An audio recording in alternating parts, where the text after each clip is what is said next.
दिखाया तो चलो देखते लिली एंड रूबी, चलो देखते हैं कि ये अच्छे प्रोडक्ट्स है कि।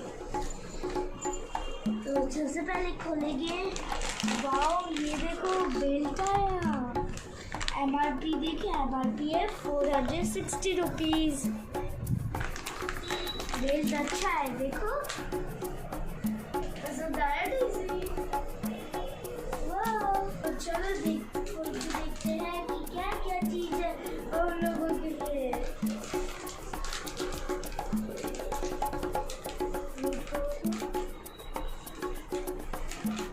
खोल दे रहा है।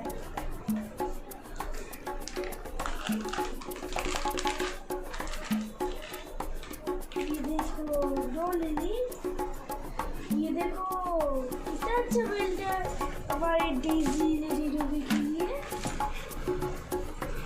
मेरे डेज़ी के लिए कितना अच्छा लगेगा, देखो।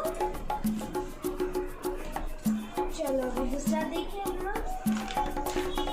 दूसरा ये देखो, मैंने इसे थोड़ा सा मैंने एक बार देखा था। ये देखो कोगी कोगी करवाएंगे दीदी, कोगी कोगी कोगी करवाएंगे। हाँ, सो कोगी कोगी करवाएंगे। दीदी को इतना पसंद आया, वो करेगा ना कि हर संडे करेगा ये। चलो चलो चलो देखते और क्या है। बस डेज़ी बस। ये देखो हमारे भी चेन है, देखो इसका इसका MRP है 240 रुपीज़। बस इसका रुपीज़ है 240 रुपीज़। पसंद आया? चलो बस स्टिक्स दिखाओ। ये देखो ये देखो, इसका MRP है